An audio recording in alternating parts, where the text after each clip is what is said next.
Eldoria, at midnight, the city where magic flows like wine and love, is the deadliest contract of all.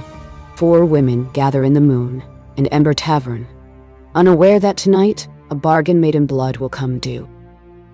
His lips were inches from mine, not kissing, waiting, as if he needed permission to exist in the same breath as me. Serena Vayne, an enchantress who writes forbidden love tales she's too afraid to live, felt the stranger before she saw him. I should have stepped back. Every instinct I've ever written about screamed at me to move away. I didn't. The tavern door opened. Candles dimmed. The fire seemed to lean toward him. That's the face. I'm about to make a terrible life choice face. Mira, the sharpest legal mind in Eldoria, set down her scroll with a theatrical sigh. Serena, darling, whatever you're thinking, stop. I've already drafted 3 emotional disaster contracts this month. My quill needs a rest. I wasn't thinking anything. That's exactly what scares me. His blood chemistry is wrong. Ancient. Like a song that's been playing for centuries. Kalla, an alchemist who distills desire into potions, leaned forward with professional fascination. No guild signature I can read. He's either a ghost or something older than magic itself. Or he's a weapon, the kind that doesn't announce itself. Biana Storm, a warrior-mage who believes her own power is a curse, kept her hand on her sword. I've seen men like him. They walk into rooms like they own the silence. They never stay. But he wasn't leaving. He was walking toward our table. Toward me. The stranger stopped before Serena. His eyes were the color of spilled wine. Deep red, ancient, hungry. You write about love you've never tasted. My voice caught. That's not what I expected. Most men ask my name. I write stories. Yes. Dangerous ones. I've felt every word. Excuse me. Who exactly are you? And how did you get past the tavern's wards? The wards were written in blood. So was I. That's not ominous at all. Answer the question. The stranger reached into his cloak and placed a small crimson vial on the table. Inside, something pulsed like a heart. My name is Caelum. I'm the last surviving Bloodweaver of the Crimson Pact. The Crimson Pact was destroyed 200 years ago. Every member executed for blood magic.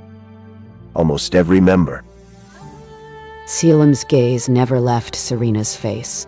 The vial pulsed with a soft, desperate rhythm. I'm not here for revenge. I'm here because the Pact's bargain is waking, and it's coming for the one woman whose blood can complete the circle. May? I write stories. I'm not a mage or a warrior. You're something more dangerous. You give feelings names. You make people believe in love. The bargain feeds on isolation. You're its opposite. Serena looked at her friends. Mira's eyes were sharp with warning. Kalla's were alight with curiosity. Biana's were filled with the promise of violence. And if I refuse? Then Eldoria forgets what it feels like to bleed for someone. Not with a bang. With a slow, beautiful fade into indifference. Caelum turned to leave, his cloak brushing the floor like spilled blood. The bargain wakes at moonrise, 3 nights from now. If you're brave enough to hear the truth, meet me at the Old Blood altar. Wait. Why me? Why now? Caelum paused. When he looked back, his eyes held something that looked almost like hope. Because I've been watching you for 3 years. And in all that time, you've never once written a story about giving up on someone who was bleeding. The door closed behind him. The candles flared back to brightness. The tavern's warmth returned. Well, that was either the beginning of a romance or the prologue to a funeral. Can it be both? I don't trust him. Neither do I. That's the problem. Serena touched the crimson vial. It was warm, alive. Something whispered at the edge of her hearing, a name she didn't recognize, spoken with desperate longing.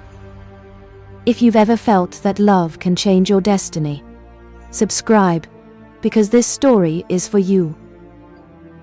The morning after, Serena sat alone in her scriptorium, the crimson vial pulsing on her desk. She hadn't slept. I kept hearing his voice. You write about love you've never tasted. He wasn't wrong. A knock at her door. 3 slow beats. Then silence. You're still awake. You're still outside my door at dawn. That's either romantic or deeply concerning. Can it be both? That's what my friends would say. Serena opened the door.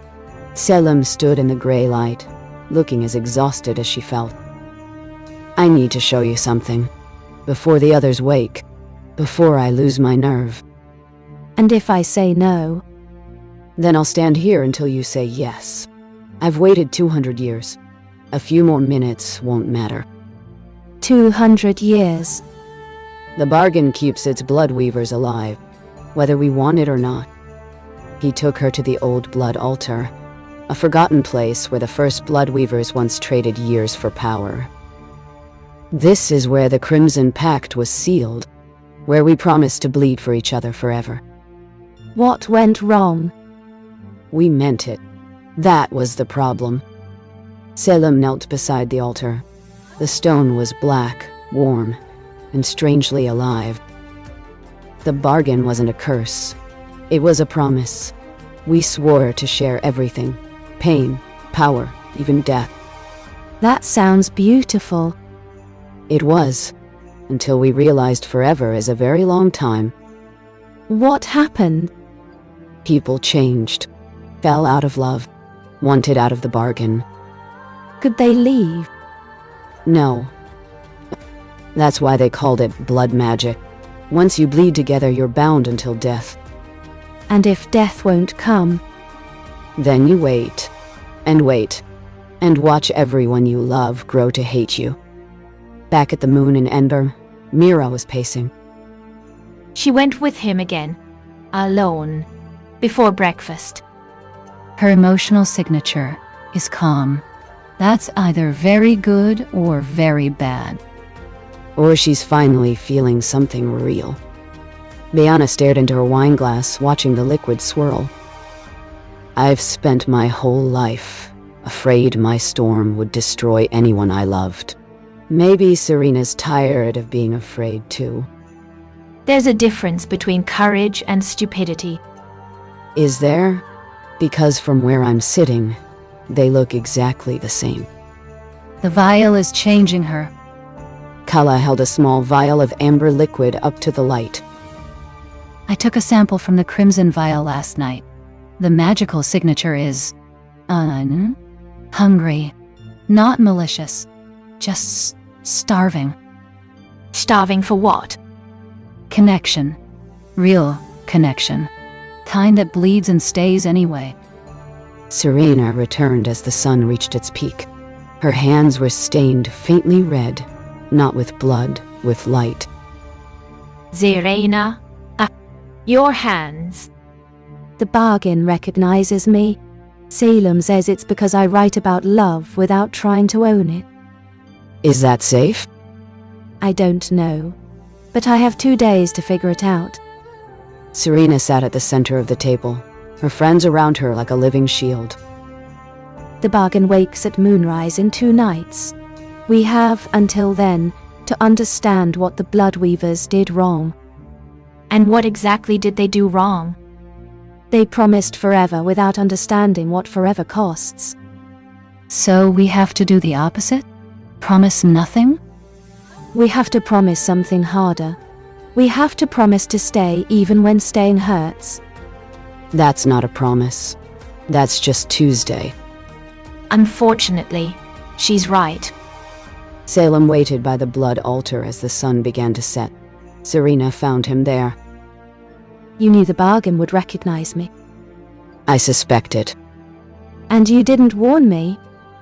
Would you have believed me? No. Then, I made the right choice. Serena sat beside him. Their shoulders almost touched. The black altar pulsed, not with hunger, but with attention. Tell me about the first Bloodweaver. The one who made the bargain. Her name was Eldoria. She was dying, and she was desperate to live. What did she trade? Her blood, her future, her ability to ever be alone again. That doesn't sound like a bargain. That sounds like a cage. It was, but at the time it felt like salvation. Serena reached out. Her fingers brushed his. The altar's light softened. You've been carrying her guilt for 200 years. Someone has to. No, Dee. Someone has to forgive her. And you're the only one left. Caelum turned to look at her. The grief in his eyes cracked, just slightly. What if I can't? Then the bargain wakes tomorrow, and we all bleed for promises we never made. Serena stood. She offered him her hand. Come back to the tavern. Eat something. 9 Sleep. Let my friends annoy you with questions. Why? Because you're not a Bloodweaver anymore. You're just a man who's been bleeding alone for 2 centuries. That night, the 4 women and the last Bloodweaver sat together in the Moon Ember. It was awkward. It was strange. It was a beginning. So, this is 200 years. Any interesting stories? Mostly pain. I meant romantic ones. Mostly pain there too. The blood chemistry in this room is now shifting. The bargain is curious. Let it be curious. Yet touching my friends. Biana's storm crackled softly. Not a threat, a promise. Tomorrow we face a bargain that has consumed everyone who ever tried to break it. And we're going to show it something it's never seen. Which is? Love that doesn't need forever. Love that's willing to bleed today and figure out tomorrow when it comes. The fire crackled. The candles burned low.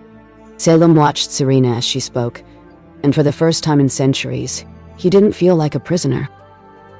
If this story touched something inside you, stay with us. Subscribe, and let the next chapter find you. Moonrise. The final night. The blood altar waited beneath Eldoria, its black stone trembling with anticipation. I've never been more afraid. Not of bleeding. Of promising something I can't guarantee. Then don't promise. Simple, legal strategy. Mira adjusted her crimson robes, her armor against uncertainty. The original Bloodweavers promised forever. That was their mistake. So, we promise something smaller? We promise something real. Biana's storm crackled softly. Not a threat, a heartbeat. I've spent my whole life afraid my power would destroy anyone I love. Tomorrow, I stop being afraid. That's not a plan. That's a sentiment. Sometimes sentiments are enough. Caelum stood apart from the group, his back to the blood altar. The stone reflected not the moon, but a woman's face. Beautiful, terrified, ancient. Eldoria, I know you can hear me. Echoing, you brought them here, after everything I did to protect you. You didn't protect me. You imprisoned me. I loved you. Love doesn't trap. Love sets free. Serena walked to the edge of the altar. Her hands were stained with crimson light. Not blood, but the memory of it. You've been watching me for weeks.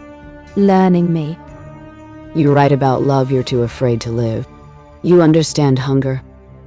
I understand loneliness too. Then you know why I made the bargain. Why I needed forever. I know.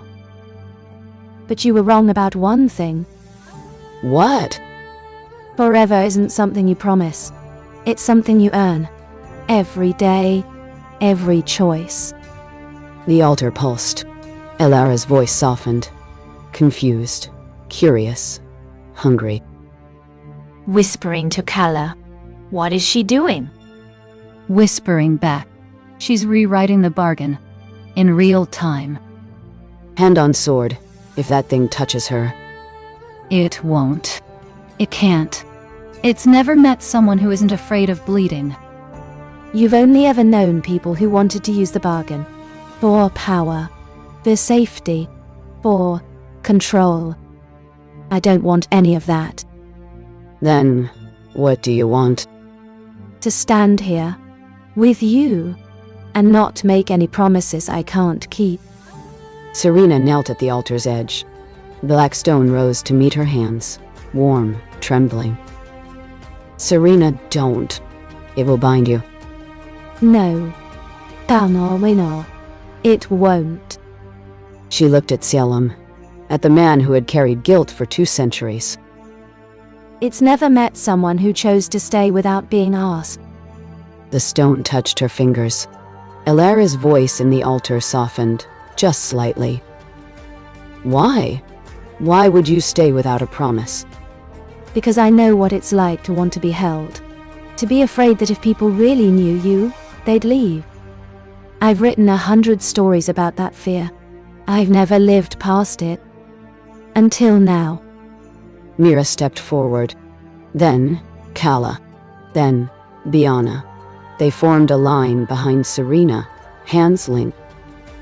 By every law that honors choice over obligation, I stand with her. By every formula that failed to capture what we share, I stand with her. By every storm I've weathered and every fear I've faced, I stand with her. By every promise I broke and every wound I carried, I stand with her. The altar stilled.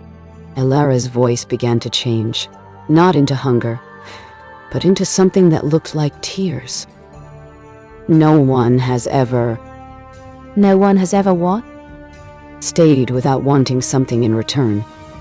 The black stone began to warm. Elara's presence didn't vanish. It transformed, became softer, younger, less hungry. You're not a monster. You're a woman who was never taught how to ask for love without a bargain. I don't know how. Then we'll teach you. The altar pulsed one final time. When it stilled, Elara's voice was gone. In its place was a single, crimson tear, warm to the touch, glowing softly. What is this? A piece of her. The part that wanted to be loved, not bound. Serena lifted the tear from the altar. It rested in her palm like a heartbeat. She's not gone. No, Shh. She's finally free. Dawn broke over Eldoria. The blood altar was just stone now. Cold, gray, ordinary. Is it over? It's beginning. Serena looked at the crimson tear in her hand. The bargain's gift, the bargain's trust. We have a lot of work to do. Teaching her. Showing her what love actually looks like. The chemistry of that process will be fascinating. The protection of it will be exhausting. The legal framework will be a nightmare. But we'll do it together. Caelum stood apart watching them. Serena walked to him and placed the crimson tear in his hands. You've been running from this for 200 years.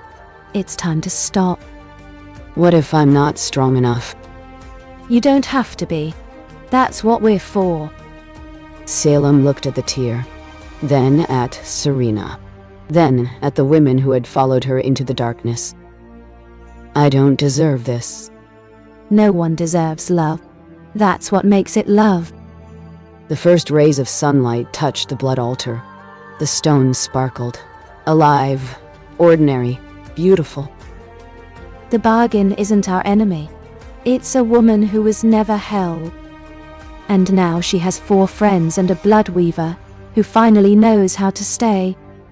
Weeks passed. The tear lived in Serena's scriptorium, glowing softly in the moonlight. Mira drafted the first rites of Sentient Magical Contracts Act, arguing that even bargains deserve dignity. Kalla developed a serum that helped Eldoria communicate, not in blood, but in dreams. Colors, textures. Biana taught her about storms, about power that protects instead of binds. And Serena wrote, not forbidden tales hidden from the guilds, but true stories, honest ones, about a woman who learned to ask for love instead of bargaining for it. One night, Serena sat alone by the blood altar. The stone was calm. The tear around her neck pulsed softly. You're thinking about endings again. I'm a writer. I'm always thinking about endings. This isn't an ending. I know. Orion. He sat beside her. Their shoulders touched. The altar reflected not their faces, but a woman smiling. Ancient, peaceful, finally home. She's happy. Eldoria. She's finally happy. So am I. Serena leaned her head against his shoulder. The moon. The same moon that had witnessed the bargains making, watched over them. I used to think love was something you promised, a contract you signed, a bargain you sealed with blood. Now I think love is something you choose, every day, even when it's hard, especially when it's hard. Nin. The Bloodweavers tried to make love permanent, to eliminate the choice. And that's why they failed. The altar pulsed, not with hunger, but with contentment. The most forbidden tale isn't about passion or power. It's about staying, about choosing to bleed for someone, really bleed, and not asking for anything in return. That's what I've learned. That's what I'll keep writing. Until every hungry thing knows it can ask for love, instead of bargaining for it. The tear around Serena's neck pulsed, once, twice, then settled into a steady, peaceful glow. If this story touched something inside you, stay with us. Subscribe, and let the next chapter find you. Because this isn't the end. It's just the first page of everything that comes next. The moon set, the sun rose, and Eldoria, the city of spires and secrets, kept breathing. One story, one choice, one day at a time. The city holds its breath again after the chaos of the rain. This quiet feels like coming home, a feeling I have never known. If this is our forever vow, I'll take the risk and start right now. If this story touched something inside you, stay with us. Subscribe, and let the next chapter find you.